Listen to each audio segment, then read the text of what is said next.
What is that distributed algorithm? First, let's capture two shorthand notation. Okay, one is if you sum up those sources whose rates from those sources that belong to the set of sources using link L, we call this Y sub L. The load on link L is just shorthand notation of summing the rates from the right sources. We can also give a mirror image of what happens on a link. Okay? On a link, we're going to see that there is a pricing signal. The physical manifestation turns out can be packet loss or packet delay. And the mathematical interpretation is the Lagrange dual variables. So this is the physical manifestation, this is the mathematical representation. Okay?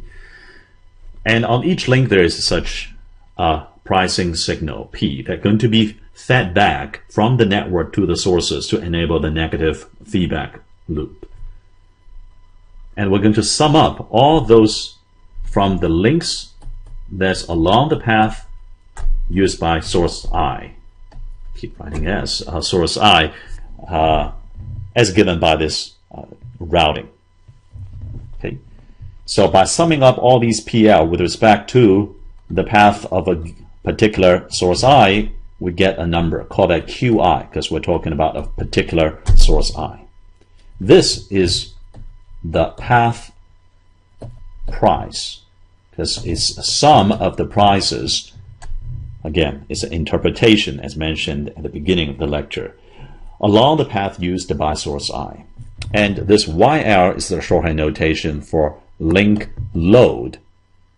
Okay, it is the sum of the load from the sources that's using this link. Because routing is fixed and given, we don't get to change the summation index. Okay, but we get to change X, and we'll be varying P in a dynamic way. So just remember shorthand notation Y sub L link load Q sub I path price. Skipping the very interesting derivation, here's what we end up with. Okay? Each source I will autonomously run the following update iteratively from discrete time slot t to t plus 1. You're going to update your rate, x at time t, basically as the demand function, where the price is the path price at this time t, and the path price at time t will be the update from the path price from the last iteration t minus 1. That will be down here in a minute. Okay.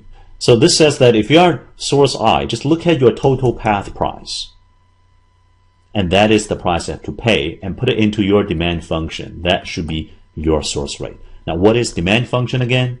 You may remember it is the utility function's first derivative inverse. Why is that? Because demand function is derived by looking at the net utility maximization. Look at my utility minus the price I have to pay, which is the path price for the path I'm traversing, times the volume, which is x. You maximize this over x, then you will see that x as a function of price is u prime inverse. Okay, and that is the demand function, exactly as what we saw back in lecture 11. So this is done at each time slot t at each source I. And each link L will also autonomously execute the following computation. E will update the link price at time t from the link price in the last iteration t minus 1 by updating it with the following summation. You look at the YL at time t now, the link load at this point, and the supply. This is demand, this is supply. Supply is fixed, because we assumed fixed capacities on each link L. Demand is dynamically changing based on the price that you have been generating. And the difference is the difference between demand and supply on your link. And this is the direction of change. Does it make sense? Yes, it does. If the demand is bigger than the supply during this step of the transient, then you're going to increase your price next time. When this P is increased, then all those Qs, okay, for those sources who use this link L will see a bigger Q. As Q becomes bigger, U prime inverse of the demand function is a decreasing function that will make the source rate lower. Exactly what happens in many marketplaces in an iterative way. When demand exceeds supply, you say rank up the price. If the price is cranked up, then the demand will drop. So in the next iteration, those sources using link L will see a smaller x, and therefore their total sum y, the link load, will be smaller. That's moving in the right direction. When y is bigger than c, this iteration, next iteration will be smaller. Conversely, if the current demand is actually less than the capacity, then, well, you're not fully utilizing this link's capacity. So you're going to see a smaller P, and that will reflect in smaller Q, which will reflect into a bigger X, and then reflect in a bigger Y. Next iteration, demand will go up. This is a very smart and intuitive arrangement. So this direction is correct. We just need two more modifications. Number one is, while the direction is right, we need a little thing called the step size, denoted by beta here. Beta is some positive constant. It's called step size because it says even you've got the right direction, you don't want to overshoot. Okay? To those of you who have played golf, not me, but played golf on Wii, which is very difficult, you know that when you get close enough to, here's your ball, okay, here's the hole, to the hole, even if you get the right direction and you give too big of a kick, okay, the force is too big, you will overshoot and land over there. Then you say, all right, the right direction is this way, right direction, but you overshoot again. And this may oscillate back and forth unless you start to kick with smaller forces as you get closer and closer to the hole. So that force to use to hit the golf ball is the step size. You don't want to oscillate and overshoot back and forth, so you want to use a smart step size rule. One rule says that if the step size is a constant, independent of iteration t, and very small, then when it's sufficiently small, then you can guarantee convergence, meaning you will hit it into the hole. Another rule says if I make B smaller and smaller as I move along the time axis, okay, as I get closer and closer to the hole, I start to be more and more careful. That can also guarantee convergence. So the selection of the step size in a distributed or centralized way is both a science and an art. We just don't have time to talk too much about it. A little bit more in advanced material. But for our problem, there are simple and good choices of beta. Simple in the sense it's easy to come up with it, and good in the sense it will guarantee convergence. The second modification we need is that these prices, okay, cannot be negative. Okay. So you're going to say if it becomes negative, we'll just take it as 0. We usually use the symbol a big bracket soup plus to denote the fact that if whatever is in the big bracket dips below 0, we just take the 0 as the floor. All right, now this is our algorithm. Okay, at each source I, you just look at your current path price into your demand function driven by your own utility function, and at each link L there is this price update. And as t goes on through the iterations, you actually guaranteed, as long as the step size is smart enough, to converge. And converge to what? To an optimizer of this convex decomposable optimization problem called the basic network utility maximization. The proof of that is in advanced material. Here we just want to look at this and make sure we can intuitively understand why it makes sense.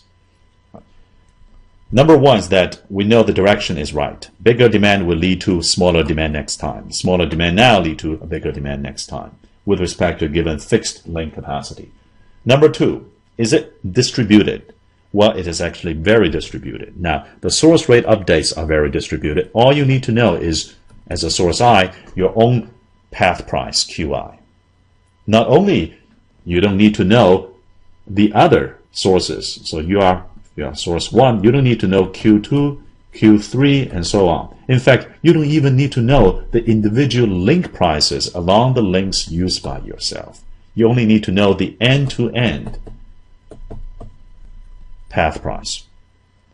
The link price update computation is also distributed. You only need to know the load on yourself. Say you are link 1, Y1. You do not need to know Y2, Y3, what happens on the other links. And you don't even need to know the ingredients in your Y1. You don't need to know the individual source rates. You just need to know the total link load, the sum of the source rates among the sources using you. So this is a very distributed action. As long as the sources can get these path price with some message passing, okay, either explicit or implicit. As we'll see in a minute, actually in the next module, I guess, we'll see that it can be done in an implicit message passing to get these path prices interpretable as the end-to-end loss rate or queuing delay. Number 3, there is a very nice economic interpretation. Just like back in lecture 11 when we used the pricing to coordinate demand and supply. Back in lecture 2 when we used pricing to coordinate demand and supply in auctions. Okay, now we're using pricing, at least as interpretation of this machine protocol called TCP congestion control. Prices again coordinate demand and supply in a very fast time scale around round-trip time scale, and in this case distributedly over a network. We're looking at a more complicated version than the simpler ones before. Now we have to run it over a network, and the good news is that it can be done distributively. And this can be summarized in a feedback loop. This is the negative feedback loop that we were looking for about 1 hour ago at the beginning of this lecture. Okay. Each source labeled by 1, 2, 3, I draw this way because I want to highlight the fact that their actions will be autonomous. It's distributed. Actions will decide an xi. This induces a vector x into the network. Okay, you can represent as this routing matrix R. Then each link only sees the link load y's. Again, autonomous action distributed across the links.